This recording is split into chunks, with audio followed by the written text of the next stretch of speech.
Hello, everybody. Welcome to the MTG Place podcast, your place for all things magic. With me today is Josh. How's it going, Josh? What's up, everybody? Before we jump into the main topic here, this show is sponsored by Ironguard Supplies. We love their sleeves, top loaders, and accessories. You can get 20% off at ironguardsupplies.com using coupon code MTG Place. Yeah, today we'll be talking about the single color MH3 Commander cards from the Commander decks and giving you our thoughts on the card design, where it lies within the Magic ecosystem. We'll be judging these mostly in like a Commander lens, but with also like Legacy, Limited, and Cube in mind. Limited as in Cube. Most of these rares are going to be bombs in like normal Cube anyway, but we'll check them out. We'll start off with Hourglass of the Lost. 2 and a white for an artifact. Can tap for a white. Put a time counter on Hourglass of the Lost. And then you can tap it to remove X time counters from it. Then exile it. Return each non-land permanent card with mana value X from your graveyard to the battlefield. Activate only as a sorcery. So a couple things with this is that I like how it actually adds the time counter when you're adding the mana. Sometimes I view that's always like separate. But it's another 3 mana rock. They're trying to get you to play 3 mana rocks. Yeah. I love it. Activate only as a sorcery, which is fine, but it's mana value X. It needs to be that mana value. I mean, that's fine. I was thinking X or less. This would be absolutely broken. You get everything, but you still get multiple things if you can get 3 mana stuff. 2 mana things. Yeah, if you play like the 3 cost or less matters deck, you could just like use this once or twice, 3 times, and activate it. Yeah, it's non-land permanent. Like it hits everything. Mm-hmm. You lost your Heuristic Study. Boom, that's back out. It's pretty good in mono white because white doesn't have a lot of ramp. Yeah. So. Yeah, it's usually catch up ramp. Just having a rock in ramp is pretty good, or in white is pretty good. I could see it being pretty good. It's a crappy top deck, as most rocks are, but yeah, seems playable. Next up, we got Localize Destruction. 3 white for a sorcery. You get an energy. Then you may pay 1 or more energy. If you do, each creature you control with power equal to the amount of energy paid this way gains indestructible until end of turn, and then destroy all creatures. So you could save your weak creatures on its face, blow everything up. Or if you have playing an energy deck, which I'm assuming you would be, yeah, you could save your big stuff. Yeah. So usually, you're playing the energy deck, you kind of just jam everything and hope, see if it hits. But if you're not, you just get 1, and it's all that creatures that cost power 1 or less. Walls. How about walls? This is decent in walls. Well, 1 or less would be indestructible. Everything else dies. Yeah. That you control. Like, it doesn't help your opponent ever. Yep. So all of your walls are indestructible. But when we're playing walls, there's been plenty of board wipes that kind of like do that. It's like Fellow the Mighty is like one, and like other things kind of like that. So yeah, I feel like it's a good one-sided board wipe in the energy deck. Yeah, especially because it only costs 5. So yeah, you'll have to be playing energy because a lot of times the one-sided board wipes cost like 6+. Yeah. All right. Only good in energy then. Yeah. We'll move on to Razorfield Ripper. 2 and a white for an artifact creature equipment Rhino. 3/3.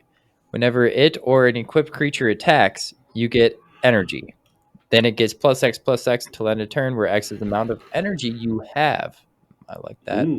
Reconfigure by paying 2 or 3 energy. I like how you don't spend the energy.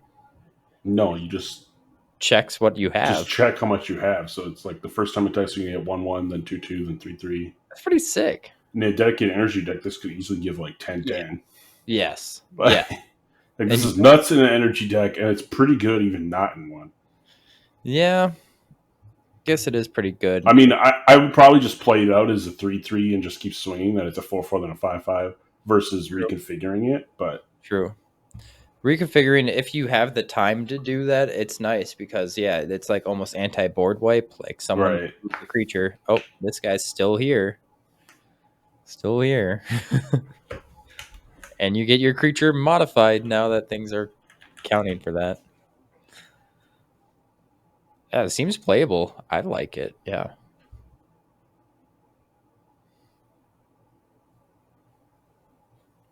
That whole checking how much you have is just awesome. I think that's like the first card I've ever read that doesn't spend energy and cares about energy. Yeah, it's pretty good. I like the artwork too. Yeah.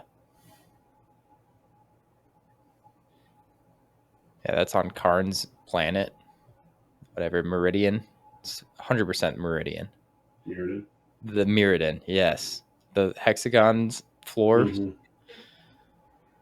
All right, you're up with Salvation Colossus. All right, Salvation Colossus is 6 white for a 9/9 artifact construct creature with flying, vigilance, and trample.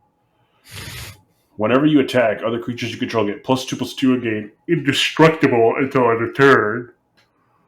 And then it has Unearth for 8 energy. Yeah. So it's absurd in energy deck, right? Because you just pitch this, pay 8 energy, and just get a swing in with like all of your dudes and this big ass thing. Right. Without spending mana, like you set up your mana first. Yeah. Anywhere else though, like Is it good enough to be a reanimate target?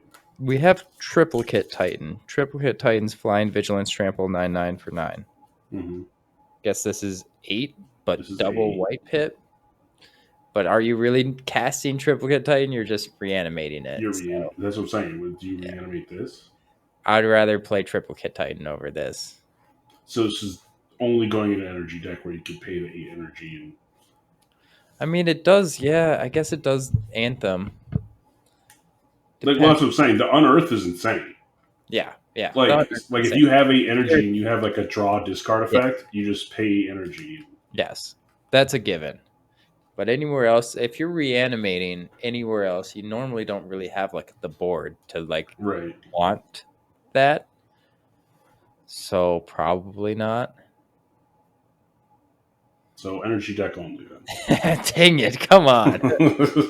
I mean, they're starting to do that, like make more niche cards. So yeah, which I like. It really like bolsters up, not like harmonized Thassa's Oracle Doomsday combos. Yeah. All right, we'll move on to the Silver Quill Lecturer. 4 and a white for a core wizard 3/3. Creature spells you cast have demonstrate, which the creature spells, that's interesting. Demonstrate is you can have your opponent copy that spell, and then you also get another copy of it. Yeah, it's kind of like you get a copy, you get 2, and then one of your opponents gets 1. Which, being a creature that has demonstrate, I mean, like I'm saying, you could make anything a token now. Token decks galore. Silver Quill is a good. I don't know. I'm trying to think. Like, what if you play like Elish Norn? You're like, okay, my stuff gets buffed, and give that to someone, and all the other opponents get everything gets -6/6. Minus. You only get 2 Elish, or everybody else but that person. Oh, I guess it's legendary though, so you can't even do that. True. Unless you're doing something tricky. But I guess you could do like the Archon, but then like they're probably going to use their Archon on you. Yeah, but true. It's also interesting if you did that with your commander. Like you have 2 of your commanders, they have 1, but yours is going to go bye unless you have no legend rule thing. Yeah, I'm sure there's some weird stuff you could do with it, but I don't think it's that good. Yeah, it is super slow. Plus, it costs 5 mana. Yeah, really slow. But it could potentially do some cool things if you really brew around. But yeah, not your average deck is going to want this. Next up, we got Aurora Shifter. It's 1 and a blue for a 1/3 shapeshifter. When it deals combat damage to a player, you get that much energy. At the beginning of combat on your turn, you may play 2 energy. When you do, or shifter becomes a copy of another target creature you control, except it has the ability. Whenever this creature deals combat damage to a player, you get that many energy and the ability to change. So that it can only change once? No, so it's at the beginning. So it gets this ability, which is the changing in combat, and the ability. Yeah. So you can always change it. Okay. For 2 energy. Yeah. Sounds like a lot of energy to spend. But it becomes a copy until you change it again. Okay. Yep. So like for 2 mana, you have 2 energy, right? You just like, okay, I clone my 6/6 and attack with it. If you don't block it, I'm going to get 6 energy. Next turn, I can clone this to something better.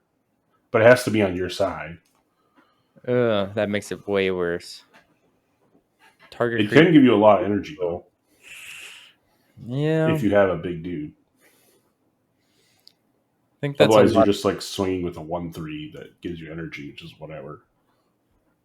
Yeah, that's just, it seems like a lot of hoops to go through just to try to get something. Like if you already have that big creature, then boom, you already have that big creature. It's not like you need to maybe get a second copy. I mean, it'd be okay with like Whisper Silk if you have like a 3/3 out or a 4/4, and you're just like, well, now I can get in and get some energy. Get some energy, yeah.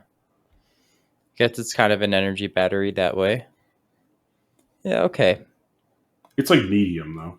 I mean, it is only a 2-drop, so it's not horrible. I'm going to stick with only good in energy deck. Yeah, you're not going to play it outside of that. Dang it. All right, next up we have Copy Land. 2 and a blue for an enchantment. Pretty straightforward. You may have copy land enter the battlefield as copy of any land on the battlefield, except it's also an enchantment in addition to its other types. Dang it, so we can blow it up with destroy target enchantment. Yeah. I mean, you can copy some of your good opponent's lands. Cradle or coffers or something. Yeah. That's pretty awesome. It's not bad. It's not bad. It's not great. It's in the middle. Yeah. I don't know if it's worth a slot in the deck just for that. Yeah, you'd almost have to... Like, I wish it was just like a land. Like Vesuva. Like, I could just play that. Yeah, for sure play that first. I don't know, I guess it counts as a non-creature spell you're casting. Yeah, it's an enchantment if you have enchantment matters. Wonder if you want to be playing like those bounce lands that tap for 2 or something. That's something that could be juicy to copy. Oh yeah, because you could copy it and then like bounce itself and just keep doing that. Yeah. I don't know. Probably not worth it, but it's a cool design. I like how they're doing that. Comment in the video how you could break this, because I'm sure there's a way. True. Next up is March from Velis Vale. 2 and a blue for a sorcery. Choose a non-basic land type. Each land you control of that type becomes a copy of target creature you control until end of turn, and gains haste until end of turn, and has flashback for 4 and a blue. So this is only going to work if you're playing like a bunch of Urza lands or Locust lands or something weird like that. Yeah, that non-basic land type. Interesting. Yeah. So yeah, that's not that many. Right. There is a land later on we'll get to that is every non-basic land type. So it's like a Locust and a Urza and a Lair and all those. But I guess gates, gates. You can use gates. Gates? There's quite a few gates, right? Mm-hmm. Just make gates to copy a creature and swing. Is that the only deck? Oh, man. That's probably the best deck. I mean, they're making quite a few Locust lands, so Locust lands might be a thing soon. Like with the Cloud Post and stuff. Yep. Because you can only play one of those in Commander, which sucks. Instead of 4. Yeah. Yeah, Artifact land is not a land type. That's just a super type. Right. It's just a gates. I mean, the snow. I mean, you could do this. Is snow a subtype, or is that a super type? That's a super type, I think. Okay. Yeah, Gates basically is the main one that you're gonna have a bunch of. Yeah, Like yeah. you might have 2 or 3 of the other ones, like of other ones. And it's creature you control again, which is just huge. Yeah, I think this is horrible. Yeah. Like I'm not playing this. If you have a Gates deck, maybe, That's but I where, don't know what you're copying. yeah. Like, yeah, it's another win con instead of just getting your 9 Gates or whatever. But It's a weird one. We'll move on to Wonderscape Sage. 1 in a blue for a 1/3 Moonfolk Wizard with flying. You can tap, return a land you control to its owner's hand, draw a card. Then discard a card unless that land had a non-basic land type. so again, I think this is terrible because there's another card that I think costs 1 more mana that just bounces a land to your hand, draw a card, and you don't have to discard a card. Yeah, yeah. This is just more of it. Like again, if you play a lot of different non-basic land types, I guess, like if they have types on them. Yeah. Sometimes you do want to discard if you wanted to reanimate. But normally when you bounce these lands, it means you have landfall triggers that you want to be doing. Right. So this is kind of all over the place. Yeah. There's probably much better things to be doing. You could just play normal looter if you wanted the discard. It sounds like one of these decks revolves around the non-basic land type stuff, and Yeah. unless there's a shit ton in that deck, I think it's just going to be bad. Like there's not enough support for it. So we'll get there, but the commander puts an everything counter on a land. It's called an everything counter, and it turns that land into every land type. Okay. Which, yeah, still in that deck. Still only okay. Yeah. Yeah, because then you'll be losing the counter, and I don't know. Next up, we got Borrow Goif, 2 in the black for a star, 1+star. It's a little Hergoif. It's got Death Touch and Lifelink. Its power is equal to the number of card types among cards in all graveyards. So it's just like regular Goif, but it has Death Touch, Lifelink. And whenever it deals combat damage to a player, you may mill that many cards. If you do, you may put a creature card from among them into your hand. So it's a pretty sweet Goif there. Yeah, this actually seems baller. You got Death Touch, Lifelink. You can draw some. You get a creature card back, and plus you're milling cards to make him bigger. Counts both graveyards, which is huge with the Goifs now that they're most of them are not counting the opponents. It's just 1 more mana than a normal Goif. Yep. Mills you, and if you can draw that card, quote unquote, draw a card by putting a creature back to your hand. I mean, I think this could be a deck in Legacy almost. Like you play this, the Nether Goif and regular Tarmogoyf. Yeah, I can see that. This is for sure going to be in Vintage. I feel like the Rock is going to come back as a Legacy deck with a black-green control. Okay, yeah. With Goif as the win con. I see this in Cube for sure. Yeah, it can be good in Cube. Sure. Yeah. Gets you those reanimation things. I mean, Death Touch Lifelink is nuts. Yeah, true.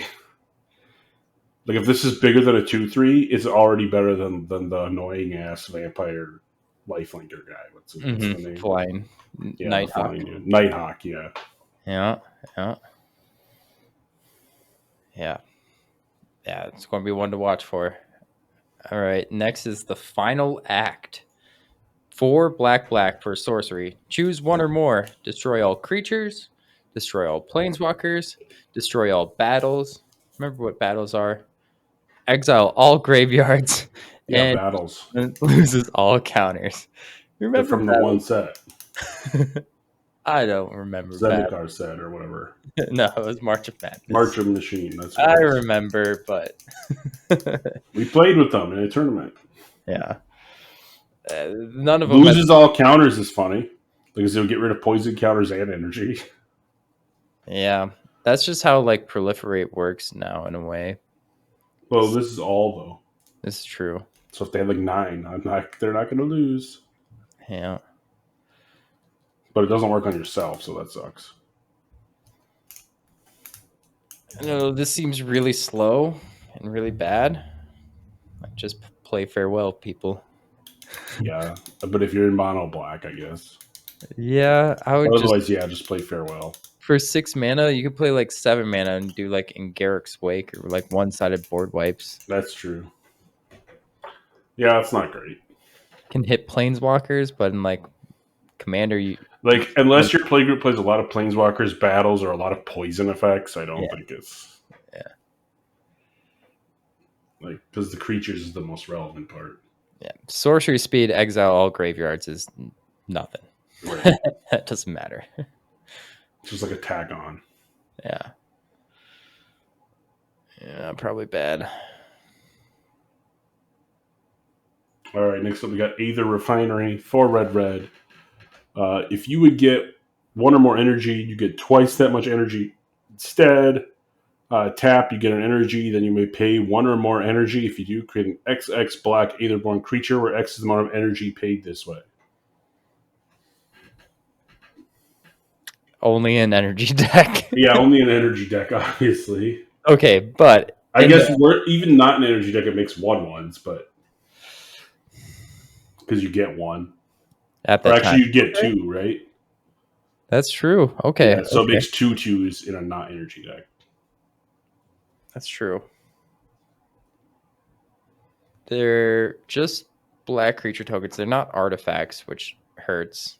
The creature tokens aren't. It's just black 2/2 black creature tokens. Hmm. An energy deck is nuts because you can put out like 10/10s. Yes. Yes. And well, the static effect is like already there for 6 Right. mana. If you get 1 or more energy, you get twice that many. That's amazing. Yeah. But if we're not in there, 6 mana, you get to tap it right away. I mean, how good is 6 mana make a 2/2 every turn? Yeah, that's what I'm trying to think. Okay. I don't think it's great. I guess they're tokens. If you're in a token deck, could be okay. Yeah. It's like okay. I don't think it's that good without the synergy. Yeah. With Super energy. slow. It's playable outside of energy, but I don't think it's like Yes. worth putting in your deck. Yes. Or move on to the Blaster Hulk.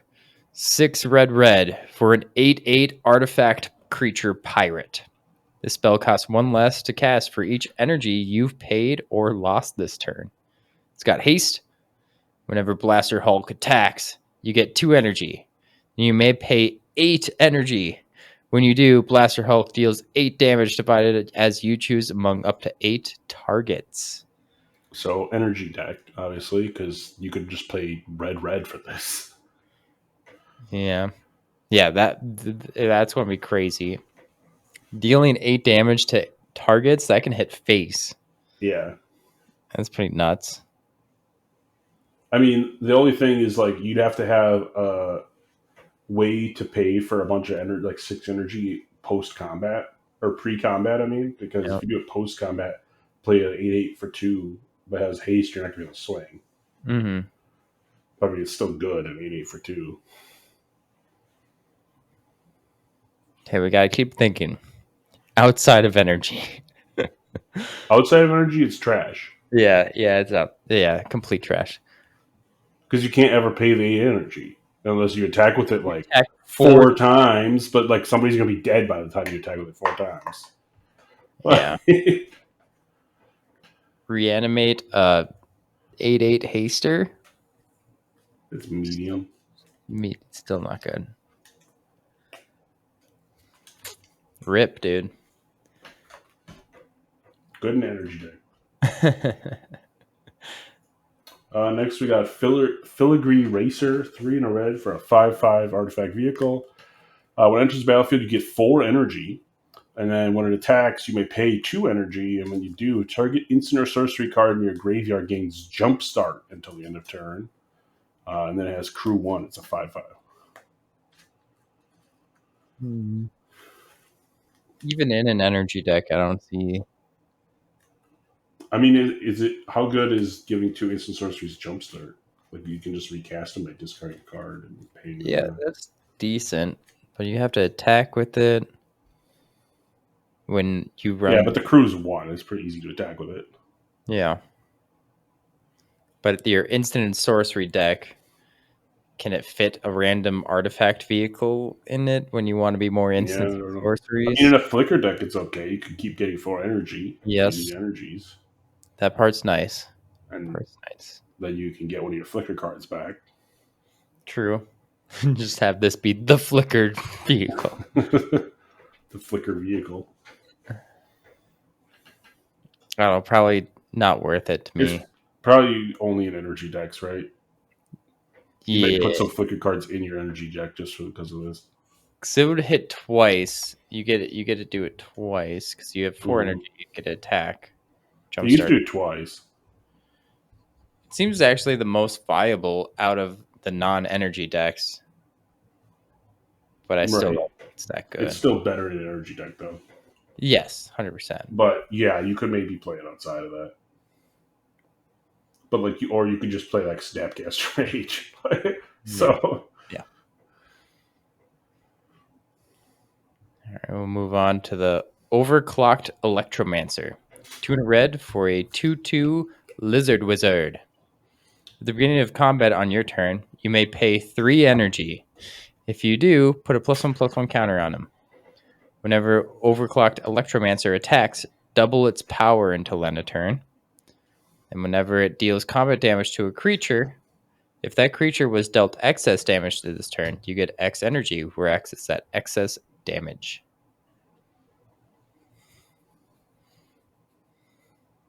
So you can't get energy like it will be very hard to get energy.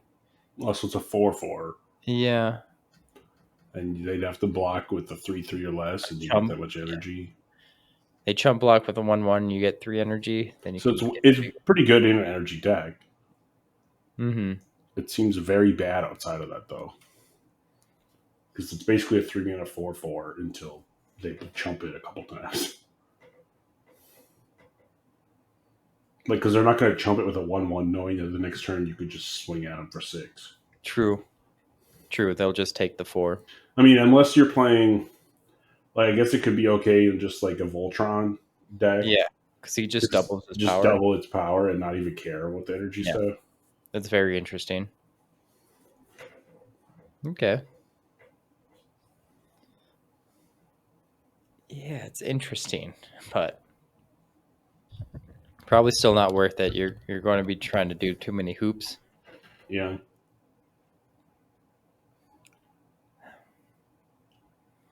Next up, we got the Pyrogoyf.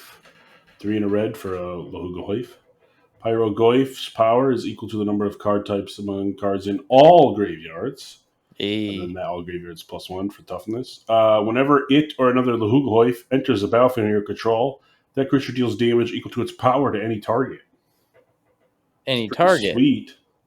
Now I want to make a Goyf deck. Just all the Goyfs. So, Flametongue Kavu is a card. Mm-hmm. Remember that card? 4 mana, 4/2, deal 4 damage. This is basically that, but could be better. Could be better. Because Flametongue Kavu couldn't hit face. This Right. can hit face. Could be better, plus every other Goyf you play. I mean, even if this is you play it down and it's like 2 damage, they just play a bunch of other Goyfs and keep doing 2 damage. Yeah. I'm thinking about Vintage Cube. Just you don't have Goyfs at all. Like this is the Just only this. one. I mean, But yeah, it's going to consistently be like a 4 or 5. Yeah, then ping your opponent for 4 damage to face. Mm-hmm. You play Faithless Looting turn 1. You do some other things. It's pretty This good. seems really good. Yeah. Like I love Flametongue Kavu and Vintage Cube. This just seems better. Probably is better.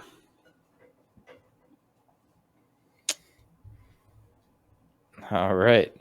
Move on to the Sawhorn Nemesis. 3 in a red for a 2/4 dinosaur. Enters the battlefield, choose a player. The source would deal damage to the chosen player or permanent they control. Deals double that damage instead. Yay, more things you have to keep track and remember. Who did you put Yeah, the Horn Nemesis to? except for everything does double to them, not even just you. Oh, yeah, wait. A Yeah. permanent thing. Yeah. So everything, even if your opponents hit them. Which is nice. It's a dinosaur for dinosaur decks. Yeah. I mean, I have a dinosaur deck. I still don't think I would want to run this. I don't know. With your commander, you could hit him for 18. It's very true. Get a lot of triggers off of, but then he's dead and then he does nothing. Yeah, you just have to flicker it. Yeah. Wish that's a lot to ask for. It's like a kill one person card. Yeah, I don't really like those cards. It's probably pretty good at 1v1. But okay. In cube or 1v1s, yeah, it's okay. I mean, because double damage is normally like 6 mana, so just being able to do that on a 4 is probably pretty good. True. It's very true. If you have any of those pingers, anything that deals like 1, you double that. That's 100% so much better. I don't know. Lightning Bolt does 6. Fire Blast does 8. Okay. I'd like this outside of Commander, I think.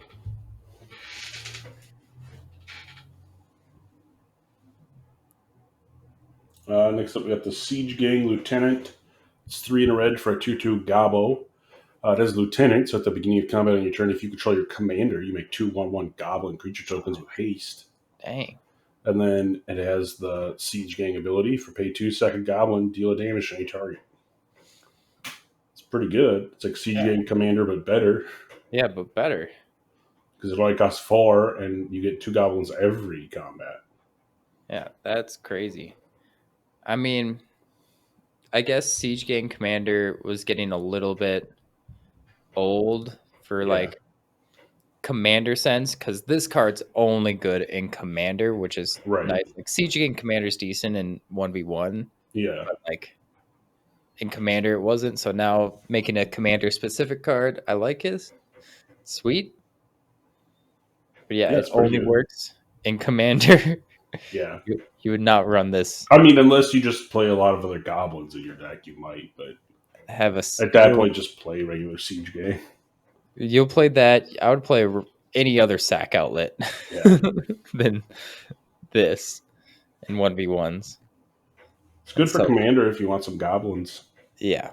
Especially in a goblin deck. It's another sack outlet if they block your other one.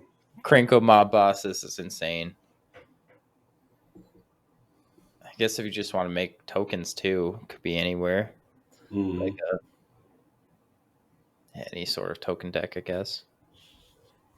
Makes 2, which is sick. Every turn. Yep. All right, we'll move on to Tempt with Mayhem. 1 red for an instant. Tempting offer. Choose target instant or sorcery spell.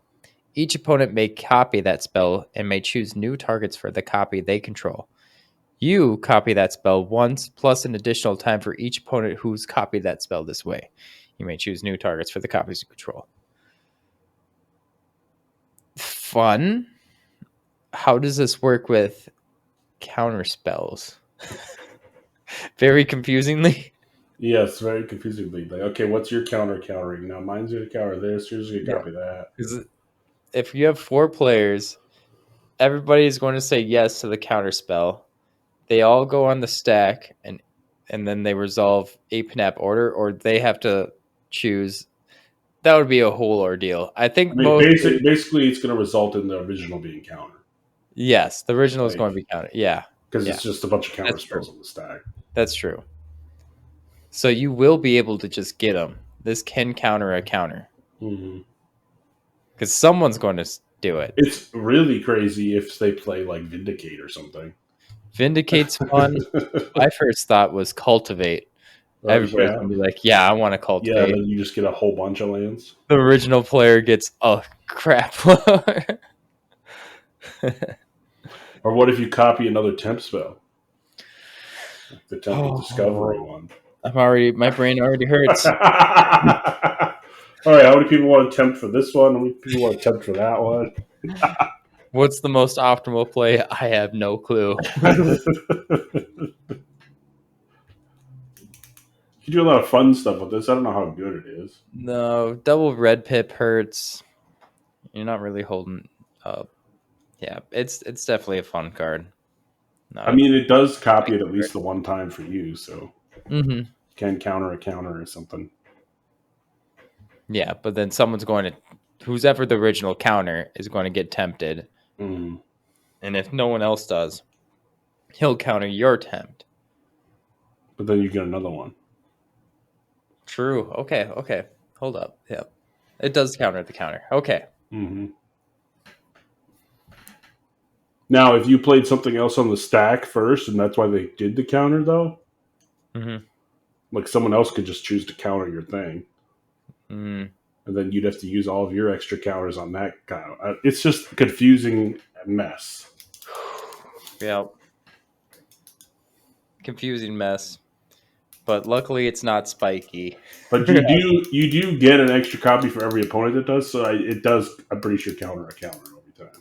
Mm-hmm. Right. Because you could just put one of the copies on each of the ones that are trying to counter your thing. Thank God. Yeah, this isn't like a spiky competitive card, or else we're not going to see it that often. Right. Oh. I mean, you can also do it on your own thing, actually, just to duplicate your own thing. Yep, hold priority. I mean, you cast a sorcery spell, hold priority, cast this. Come on, guys. I'm copy. tempting another cultivate here. Yeah, I'm getting 2 cultivates no matter what. Do you guys want one? Yeah, everybody wants one. Yeah. I'm copying my fork here. Do you guys want to copy my fork? Oh, no. No. And then I have Calamax out, so it's going to become an infinite, whether you copy it or not. Yes. I love Calamax. Heck yeah. Then you just fling them right after. So fun. So fun. Chandra's Ignition. Next up, we got Desert Warfare. It's 3 in the green for an enchantment. Whenever you sacrifice a desert, and whenever a desert is put into your graveyard from your hand or library, put that card onto the battlefield under your control at the beginning of the next end step. At the beginning of combat on your turn, if you control 5 or more deserts, create that many 1/1 red, green, and white sand warrior creature tokens with haste. So with those deserts, they just print them where you can sack them to like draw cards or whatever. Mm-hmm. It's not bad because then you just get it back. Yeah, that's crazy that you can self-mill and then you get all of them back. Yep. Say, what is... there's a blue spell that's like mill half your library. Yeah, you just get them all. You get them all. Getting combat in your turn, if you control 5 more, create that many. Okay. So it just counts that once. For some reason, I was thinking about all the deserts coming back and it would like count all the deserts, but no, it just Well, it does. If you have 5 or more, you create however many desert 1/1's equal number of deserts you have. Yeah. But you have to have 5 or more for it to trigger, basically. They don't have the and then exile them at end of. No, you just get the tokens.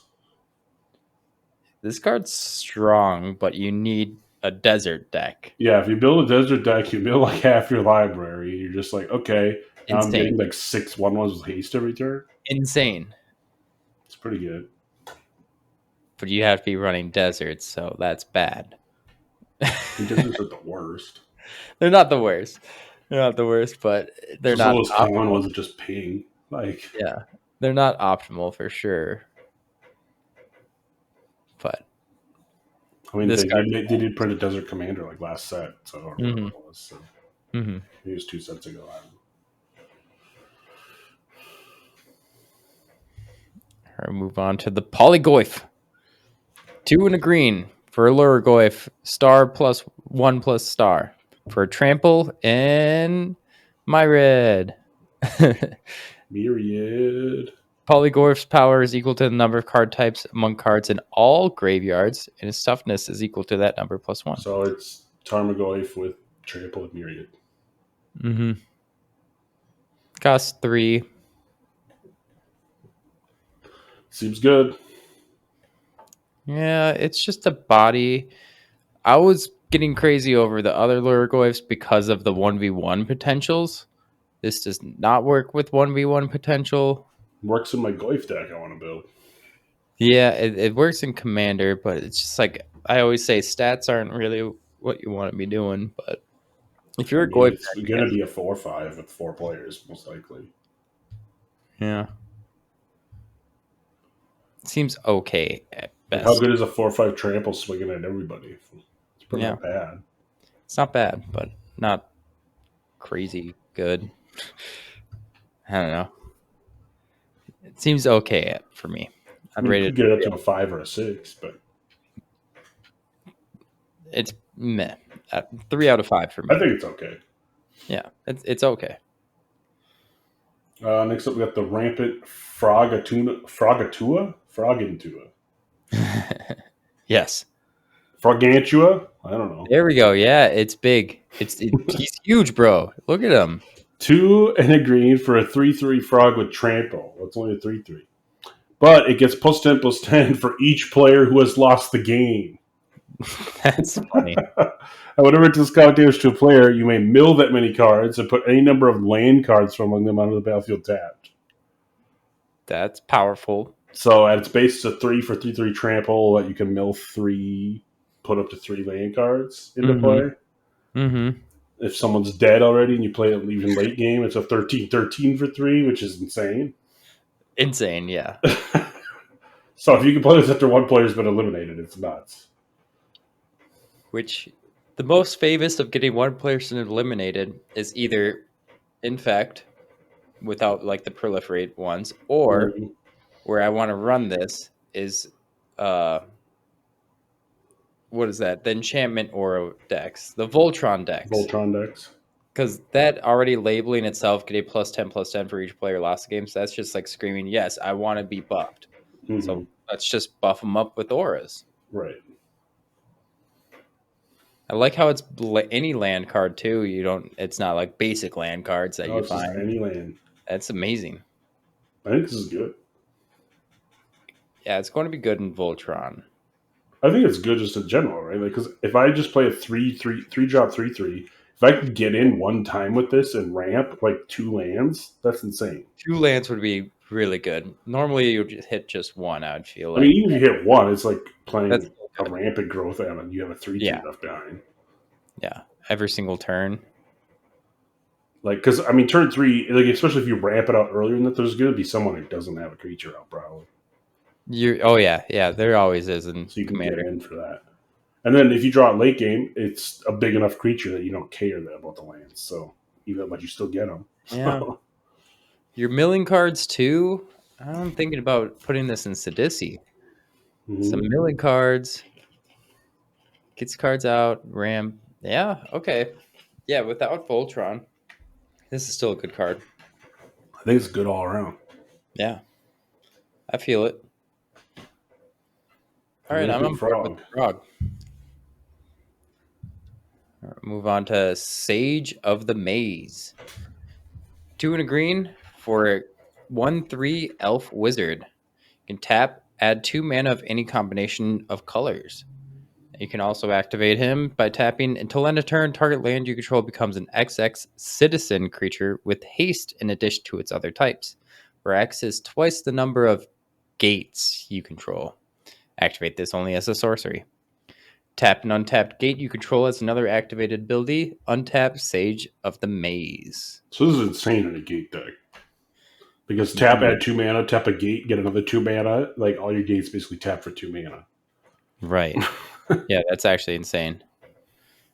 It is only good in gate decks.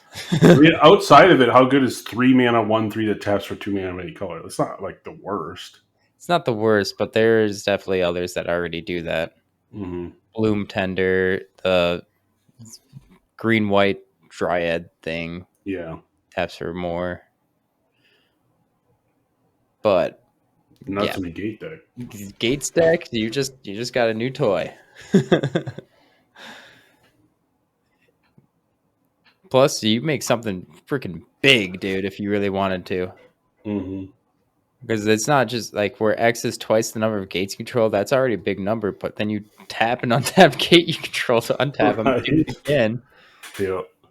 I guess it makes him become that. It doesn't give it plus. So you have to target other creatures. Each creature is going to get this big, this big, this big. You can't make one creature bigger, bigger, bigger, bigger. Right. So you could just animate up all your lands if you want. No, yeah, it's animated lands. Okay. Yeah. Yep.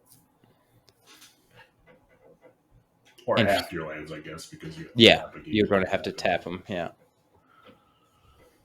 Okay. Well, yep. Gate deck, same as energy deck. Good in that deck. Nowhere else. Next up, we got the Tarmogoyf Nest. It is 2 and a green for an enchant land. Enchanted land has pay 1 and a green, tap it, create a Tarmogoyf token. So you can just keep pumping out Tarmogoyfs. Never thought you would read that sentence and Matt. 24, baby.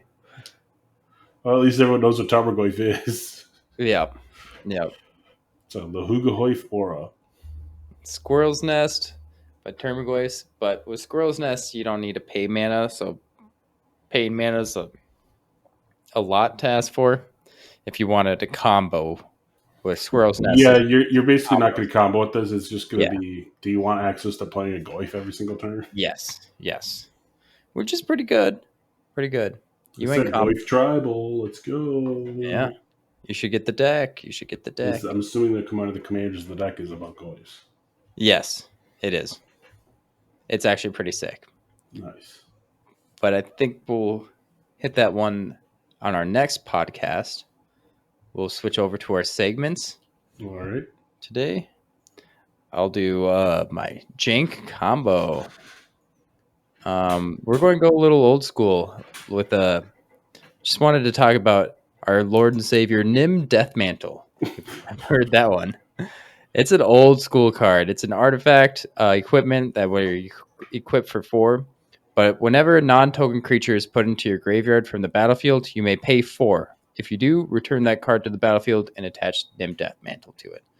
That's the main part of this. Also has equipped creature gets +2/+2 and intimidate and is a black zombie. But it reanimates whatever dies from it. And we're just going to go with the old school one. Composite Golem, 6 mana, 4/4. It's artifact creature golem. You could sacrifice the golem to add WUBRG to your mana pool. So that will get you 4 mana plus an extra 1 that you can pay when you sacrifice them to reanimate them back onto the Nim Deathmantle. So you get 1 floating. Keep doing that, and you can float infinite colored mana by looping that. That one's the oldest combo that you could do with Nim Deathmantle. Now you can do much more with it. Just look up Nim Deathmantle, and you'll be happy to combo away. It's a good one. Yeah, classic. All right, my crazy card this week is Seed Time, which is a card from Judgment. You play it only during your turn, even though it's an instant. You can only play it during your turn. Take an extra turn after this one if an opponent played a blue spell this turn. So if someone counters your stuff, you take an extra turn. Yeah. I love this card. I honestly, you should be packing this inside commander decks, dude. It's so good. Just like, you're going to counter my thing? Sweet, I got a free turn. It's Seed Time. It's so good. I love that card. Great pick.